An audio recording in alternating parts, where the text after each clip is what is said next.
Bismillahirrahmanirrahim. Assalamualaikum warahmatullahi wabarakatuh.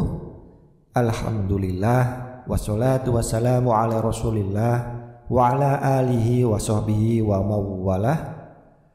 Sobat muslim yang berbahagia, alhamdulillah bisa berjumpa kembali di channel ini. Semoga kita semua diberikan Allah Subhanahu wa taala kesehatan, rezeki yang berkah, diampuni dosa-dosanya, dipanjangkan umurnya, hidup dalam kemuliaan, dan akhir hidup husnul khotimah. Amin ya rabbal alamin. Sobat muslim yang beriman yang dirahmati Allah, nikmat paling besar dalam hidup ini adalah apabila Allah mengangkat derajat kita dan meraih ridho Allah Subhanahu wa taala, karena dapat dipastikan akan mendapatkan kebahagiaan dan keselamatan di dunia maupun di akhirat. Allah sayang kepada hamba-hambanya yang selalu beriman kepadanya. Namun jarang sekali umat Islam yang memahami bahwa Allah itu akan menaikkan derajat hambanya. Dalam hidup ini kita harus sepenuhnya meyakini kesempatan di dunia ini hanyalah untuk beribadah, dikarenakan hidup di dunia ini bersifat fana atau sementara. Situasi kehidupan berputar seperti kalanya roda yang berputar.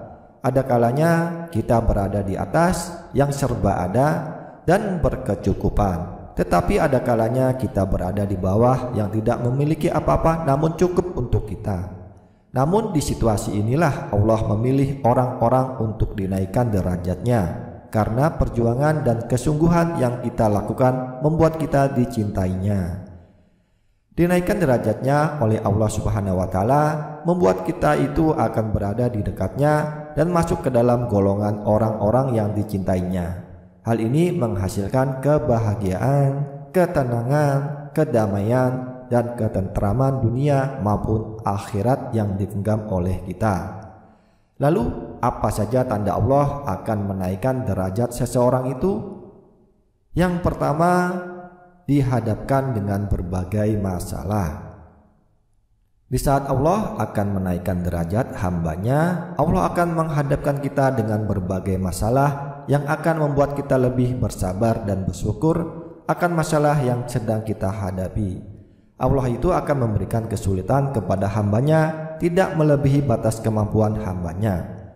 Dijelaskan di Al-Quran surah Al-Baqarah ayat 286, La yukallifullahu nafsan illa wus'aha, laha ma kasabat wa 'alaiha maktasabat, Rabbana la tu'akhidna in nasina aw akhta'na, Rabbana wa la tahmil 'alaina isran kama hamaltahu 'alal ladzina min qablina, Rabbana wa la tuhammilna ma la taqata lana bih, wa'fu 'anna waghfir lana warhamna anta maulana fansurna 'alal qaumil kafirin. Artinya, Allah tidak membebani seseorang melainkan sesuai dengan kesanggupannya. Ia mendapat pahala dari kebajikan yang diusahakannya dan ia mendapat siksa dari kejahatan yang dikerjakannya. Mereka berdoa, Ya Tuhan kami, janganlah Engkau hukum kami jika kami lupa atau kami bersalah. Ya Tuhan kami, janganlah Engkau bebankan kepada kami beban yang berat sebagaimana Engkau bebankan kepada orang-orang sebelum kami. Ya Tuhan kami, janganlah Engkau pikulkan kepada kami apa yang tak sanggup kami memikulnya. Beri maaflah kami, ampunilah kami, dan rahmatilah kami. Engkaulah penolong kami, maka tolonglah kami terhadap kaum yang kafir.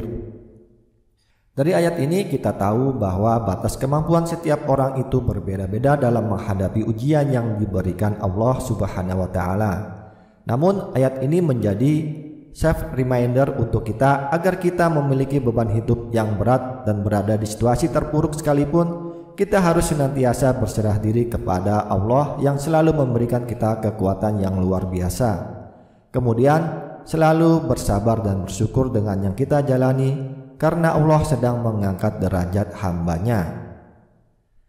Yang kedua, tanda Allah menaikkan derajat seseorang yaitu dihadapkannya kita dengan orang-orang yang tidak menyukai kita.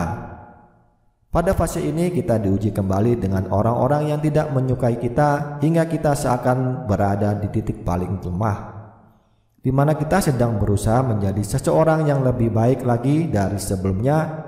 Pasti banyak sekali orang-orang yang akan menzolimi kita hingga melukai kita. Ini adalah ujian yang sangat berat dikarenakan kita juga hidup berdampingan dengan banyak orang. Situasi ini yang membuat kita harus lebih memahami keadaan dan situasi yang sedang kita hadapi dan lebih melindungi diri agar tidak membenci orang lain, namun mendoakan yang terbaik untuk orang yang menzolimi kita. Ketika kita sudah berusaha, kita juga harus selalu ingat bahwa semua hal ini terjadi dikarenakan kehendak Allah Subhanahu wa Ta'ala yang sedang perhatian kepada kita. Dikarenakan Allah menjauhkan kita dari orang-orang yang tidak baik bagi kehidupan kita. Maka dari itu kita harus selalu bersabar dan selalu meminta perlindungan kepada Allah yang Maha Pelindung. Yang ketiga, cara Allah menaikkan derajat kita adalah mengalami kesedihan yang tiada hentinya. Ketika mengalami kesedihan di situasi yang memiliki banyak masalah yang bertubi-tubi yang membuat kita sedih yang berkepanjangan, masalah yang kita alami baik itu masalah besar maupun kecil, hal ini adalah salah satu tanda Allah sangat menyayangi hambanya. Masalah yang kita alami adalah menjadi alasan untuk kita bersedih dan mengeluh, itu sangat wajar, tetapi kita jangan putus asa pada pertolongan Allah. Allah juga selalu berada bersama kita dalam keadaan sedih sekalipun, dan Allah memberikan kenikmatan yang begitu besar ketika kita berhasil melewati ujian kehidupan. Hikmah dari kesusahan dan penderitaan itu kan Allah lagi kangen sama kita. Allah sayang sama kita. Maknanya di balik setiap kesusahan pasti akan ada hikmah yang akan didapatkan. Sabar kunci dari datangnya pertolongan Allah Subhanahu wa Ta'ala. Dijelaskan di Al-Quran surah At-Taubah ayat 40, La tahzan innallaha ma'ana. Artinya, janganlah engkau bersedih, sesungguhnya Allah bersama kita. Kalimat ini bertujuan untuk menghibur dan mengingatkan hambanya bahwa Allah tidak pernah membiarkan seorang hambanya berada di dalam kesedihan dan kepedihan. Allah Subhanahu wa Ta'ala tidak akan memberikan ujian kepada hambanya melainkan sesuai dengan kemampuannya. Dalam keadaan yang sedang kita alami, harus selalu ingat bahwa Allah itu akan selalu bersama kita dalam keadaan apapun. Maka dari itu kita harus berprasangka baik kepada Allah.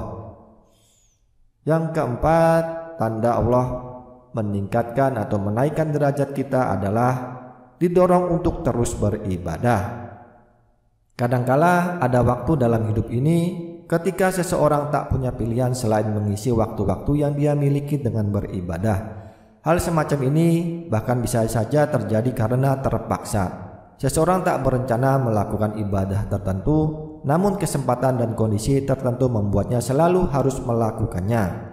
Kasus paling sederhana dari kejadian semacam ini ialah ketika seseorang bisa dengan mudah melakukan kebaikan dan ibadah yang sebelumnya tak direncanakan. Bila hal demikian terjadi padamu, maka itu adalah tanda Allah Subhanahu wa Ta'ala sedang menaikkan derajatmu. Sebab dia ingin kamu lebih dekat dengannya dengan ibadah-ibadah yang kamu lakukan. Yang kelima, tanda Allah menaikkan derajat kita adalah kita dibuat tidak bisa bermaksiat.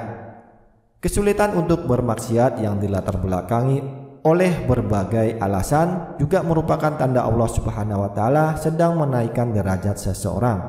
Bagaimana tidak, bila seseorang mengaku mencintainya dan dia pun mencintai orang itu, maka kemaksiatan adalah hal kotor yang sangat jauh dari kehidupan orang itu. Kasus sederhana dari tanda ini ialah ketika seseorang terus-menerus gagal melakukan kemaksiatan atau dosa, meski sebelumnya telah direncanakan dengan baik. Bila hal ini terjadi padamu, jangan lengah, teruslah bersungguh-sungguh beribadah kepadanya sebab dia sedang menaikkan derajatmu.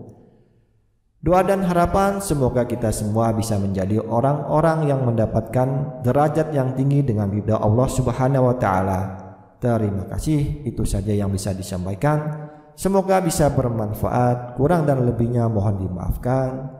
Wabillahi taufiq wal hidayah. Wassalamualaikum warahmatullahi wabarakatuh.